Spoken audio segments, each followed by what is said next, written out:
Hello again, watch friends. Welcome back. This is the Casio Oceanus.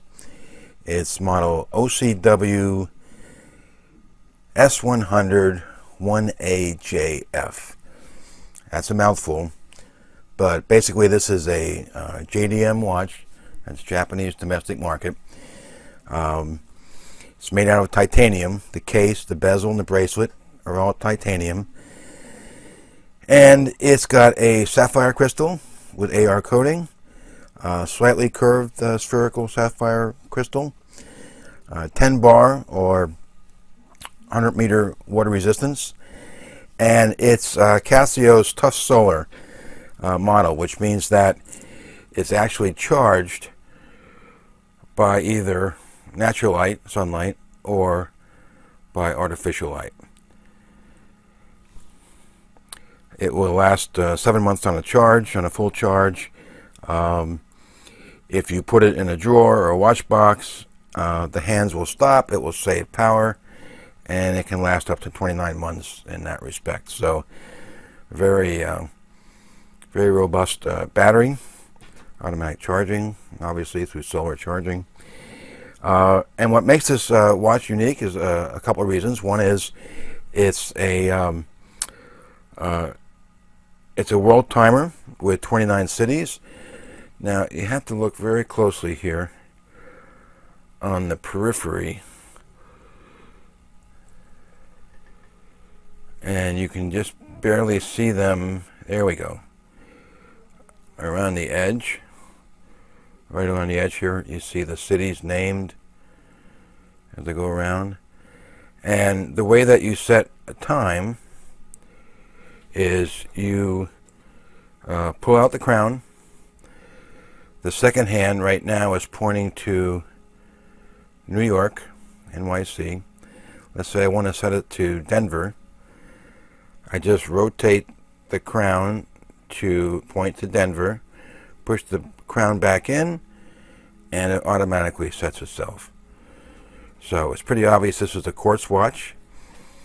It's not a mechanical watch, but very easy to set the time, or change the time actually. Great for traveling. The other thing is it's an atomic watch, which means that every night between midnight and 3 or 4 a.m.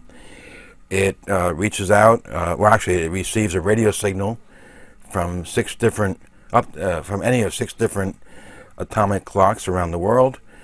In my case, since I live in New Jersey on the east coast of the U.S., it's getting a signal from Denver, and even in the watch box on the main floor of my house, every night it picks up the signal and sets the time. So every morning this has the correct time. Notice it's got a calendar. It sets the calendar as well. It's got a button over here on the side at 4 o'clock. That button lets you receive the radio signal manually. When you press that, it will tell you whether it received the signal. Now, right here, it's a little hard to see, but if you look over here, right there, there's a Y, and here's an N. So when I checked to see if it got the signal last night, it said N because I'm in my basement. That's where the watch has been, and it can't get the signal downstairs here in the basement. But every morning when I check it in my main floor of my house, I press the button, and it then says yes, it did receive the signal. The specs on the watch are really quite good. It's 39.6 millimeter in diameter, about 41.5 with the crown. It's a very thin 10.1 diameter thickness. Notice the little sign crown there. And going from lug to lug, from here to here, is 48.7. So it's not small, but it's not large by any means. And one of the best things about it is that, like I said, it's titanium. The case is titanium, the bracelet's titanium, and if I put it on a scale, it's really quite an amazing. You can see that. Zero the scale. Put it on the scale. It's just about 3 ounces. That is extremely light for a watch and a bracelet. So extremely comfortable on the wrist. Let me put it on, show how it looks. There it is on my 7.5-inch wrist. Like I said, extremely light, very comfortable, very nice bracelet, I think. The clasp is a 2-button. You press the buttons, lift it up to remove the watch.